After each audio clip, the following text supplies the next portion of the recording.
This is the human point of view right here. Sometimes what we see isn't the whole story. This beach is where we see the ocean. Because the real story here lies beneath the waves.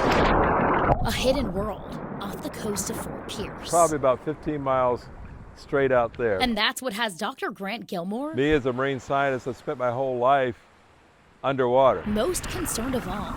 It's out of sight and out of mind. That's the problem, exactly. We're talking about the Oculina Bank, a 300 square mile deep water coral reef, the first of its kind discovered anywhere in the world. This is extremely unique. It's built from a rare coral called Oculina verrucosa, and unlike most reefs that need shallow sunlight, Oculina hides 200 to 300 feet below the surface, glowing white in the deep dark waters. Only occur along this coast of Florida and no place else. It's more than rare, it's remarkable. Because it's 50 feet high of coral, and it's a mile long. Gilmore is one of few scientists who've gotten to dive the reef after FAU Harbor Branch researchers discovered it in 1975. I think I made one of the last dives out there. This is video from those early expeditions in the 1970s and 80s, documenting an underwater paradise, teeming with snapper, grouper, and thousands of other species hiding in the coral's branches. Groupers by the hundreds. I've never seen anything like that. By 1984, the federal government declared this one-of-a-kind reef a habitat area of particular concern, a sanctuary meant to be protected. But then everything changed. I was there in 2001.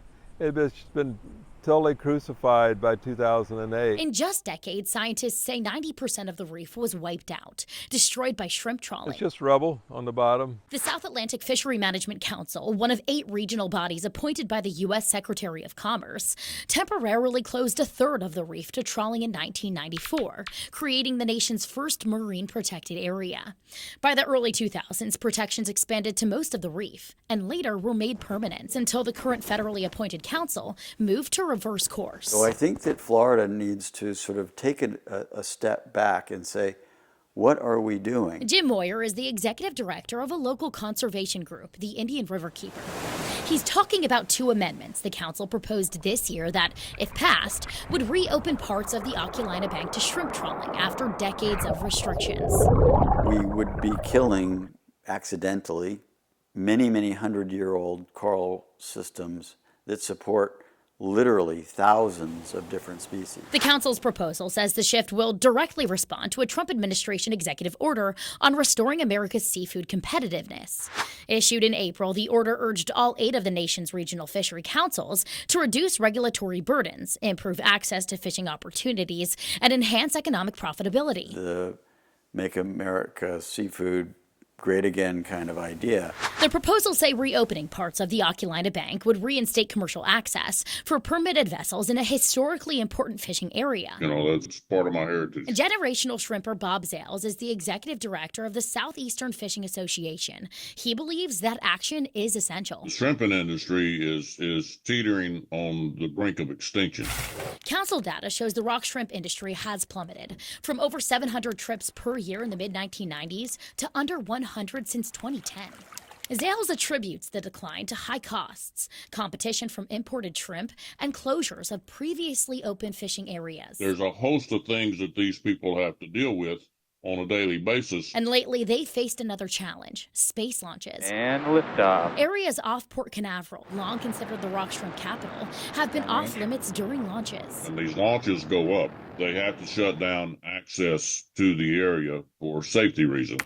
Public records I pulled show so far this year, the U.S. Coast Guard's Jacksonville district restricted surrounding waters at least 50 times due to space launches. In 2024, restrictions happened about 130 times, more than the average number of trips rock shrimpers take in a year. That area over there in the northeast is the prime area for rock shrimp that comes out of it pretty much everywhere. That's why Zales supports both proposals.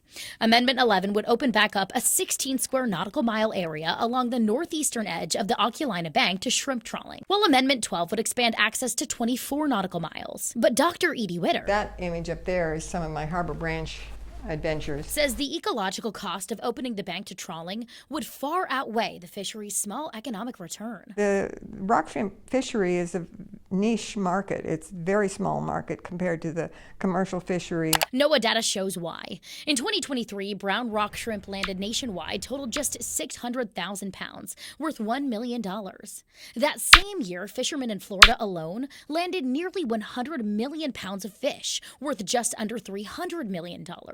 Species like snapper and grouper that depend on the reef to spawn. Plus, previous council studies I uncovered show that between 2003 and 2014, only 1.7% of shrimping took place inside the reef, fewer than 2 trips out of every 100. So by opening up restrictions, we're not going to improve its yield. There's still healthy coral down there in some places, and it may not last. Many pushing to reopen the bank argue the areas in question no longer hold living coral, and the council's own proposal does agree, citing NOAA mapping that did not note the presence of live, standing, dead, or coral rubble within the proposed areas for shrimp trawling.